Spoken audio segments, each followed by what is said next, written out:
Few things are harder than the mission of raising your kids. At the Dad Project, we get experienced dads to reveal what's worked for them, offering practical, time-tested advice. Being a successful dad is tough, and we're here to help you get it done. Welcome to the Dad Project. In this episode of the Dad Project, Jim Tierney discusses some ideas for forming children in the virtue of loyalty. Jim is co-founder of the Dad Project. He and his wife are expecting their 10th child. I think there are some subtleties in helping kids learn to understand the true meaning of loyalty that can make it a hard virtue for us dads to instill properly in our children. And unless our explanations of loyalty are thoughtful, there's a risk that our kids could end up thinking that loyalty really means not ratting out my friends. In other words, withholding information from authority figures when my friends are justly suspected of wrongdoing. That's obviously not what we want at all. We want our kids to deal in truth no matter what. So how do we instill loyalty without getting off track? Well, virtues start in the home, and I think there are a lot of ways that we can begin to help kids understand loyalty through the ways that we act as a family. The first thing we did in our house to start to work on this is put a rule in place: no tattling. And unless it's dangerous or destructive, you're just tattling. My wife and I found that if we didn't push the responsibility for resolving disputes back to the kids, we were just in the position of adjudicating a constant stream of grievances. I don't have a desire to be the judge of kid disputes, so we feel quite comfortable sending kids back outside to talk through their problems with their siblings. Now, notice that the rule has the key exception for actions that are dangerous or destructive. If your 5-year-old sibling is trying to climb up on a dad's workbench to get a utility knife, you should run and tell a grown-up. If your little sister is stealing from someone else in the family, I want to know about it. Billy is digging a hole in the middle of the front lawn. Be sure to let us know about that.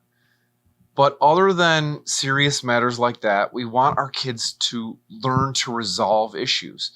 A concept we have developed in our family that supports this key rule is that we have what we call Team Grown-Up and Team Kid. Being a member of Team Kid, you should not be looking for ways to get your siblings in trouble. You should give them good advice. If they're really throwing up a lot of obstacles to, say, all the other kids getting the dishes done, you could start by reminding them that you all got assigned to do the dishes, and it's going to go a lot faster if everyone does his part. If that doesn't work, you could say, we're all on Team Kid, and I don't want you to get in trouble over this, but do you really want me to have to go and talk to Dad about how you're sitting in the middle of the kitchen floor refusing to help the rest of us? Do you really want to have to explain that to Dad? Here's another example. The overly dramatic reaction, screaming, crying, to either some minor discomfort that your brother or sister caused you, or to the fact that someone won't give you something they're playing with. In these situations, I put it back on the aggrieved party. I thought you were on Team Kid. What are you hoping I'm going to do to your brother because he accidentally bumped into you and you fell over? Or that he tapped you on the head with an empty paper towel roll, or that he took your doll out of your hands. Are you hoping that I'm going to ground him for a week? Are you hoping that he's going to get a spanking? No? Well, maybe you should act like you're on Team Kid next time and say, please be careful, you knocked me over. Or, I don't like that. Please don't bonk me on the head with a paper towel roll. Or, it's against our family rules to yank things out of people's hands. And so, working to get kids out of the habit of getting each other in trouble can really help them to understand loyalty in a very healthy way. Fast forward this idea 20 or 30 years and put it in the context of the workplace. Don't we want all our colleagues to have the common courtesy to bring issues to us rather than just going over our heads to our bosses and making us or our teams look bad? It's a measure of loyalty to colleagues that we would give them the chance to resolve issues before escalating them. Okay, so moving on from the work we do just in the home, we have instituted the idea of Team Tierney with our children. Team Tierney is about defending the honor and dignity of our family and our siblings if it ever becomes necessary. And also a constant temptation for many kids not scoring points with my friends against my siblings or parents. What are some examples? Well, as it regards siblings, we don't go to school the next day and talk about something embarrassing that your sister said. We don't make younger siblings sit out of games or activities we're playing with our friends, accompanied by some derisive comment to our friends about how our brother doesn't even understand how to hold a baseball bat correctly, or how he can't even shoot a basketball high enough to make a basket on a 10-foot hoop. And in our house, by and large, we expect older kids to choose activities, even if their friends are involved, that can include younger siblings. We don't make teenagers include toddlers on basketball games, but they don't get to exclude 6 and 7-year-olds from laser tag in the backyard with friends. A few examples of being loyal to Team Tierney when it comes to your parents. Our kids do not get away with saying, "My dad says," and fill in the blank here. "You can't jump on the couch." "We have to let my stupid sister jump on the trampoline with us." "We can't watch a PG-13 movie." "You can't be on your smartphone." Or how about this one? "My dad says you can't sit in your car and text me that you're here to pick me up for the dance."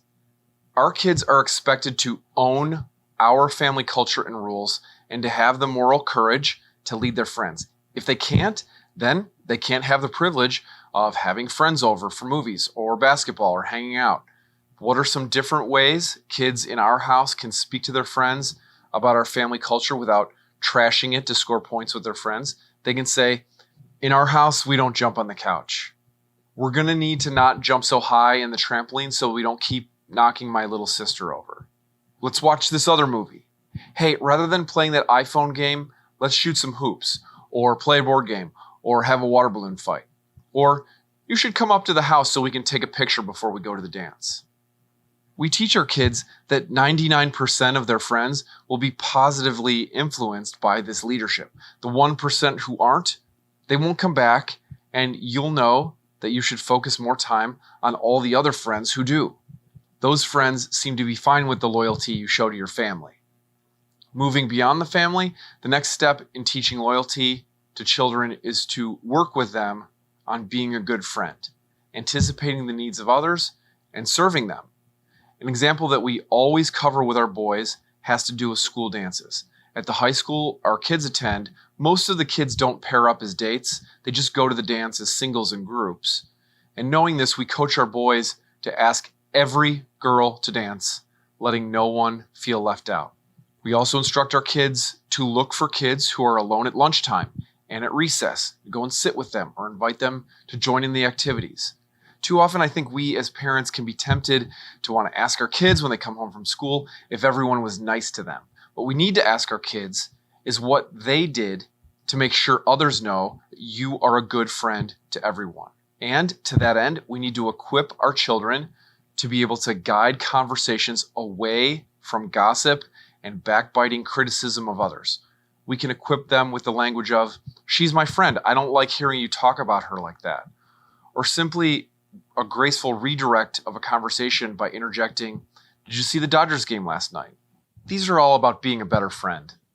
I'm sure we can all think of one or two friends from our childhood who were admirable for their willingness to stand up for the honor of others, disregarding what cool kids might think of them. When you think about it, that's pretty heroic behavior. We can paint a vision for our children of how they can act in a heroic way by sharing our memories of people we knew who exhibited loyalty in important moments. So if we want our kids to have a right view of loyalty when they become adults, let's start now with some lower stakes interactions with siblings. Let's expect loyalty to our families, and let's teach kids to be good friends, standing up for others, anticipating and serving others' needs. These ways of living out loyalty are really about living charity and justice, which are virtues of the highest order. We dads are the ones who are best positioned to show our children the nobility and heroic nature of the virtue of loyalty. Hey, thanks for listening to The Dad Project. If this talk was valuable to you, please go to our website at dadproject.net and make a voluntary one-time or recurring donation to help support our operations. Any amount helps. Catch you next time at the Dad Project.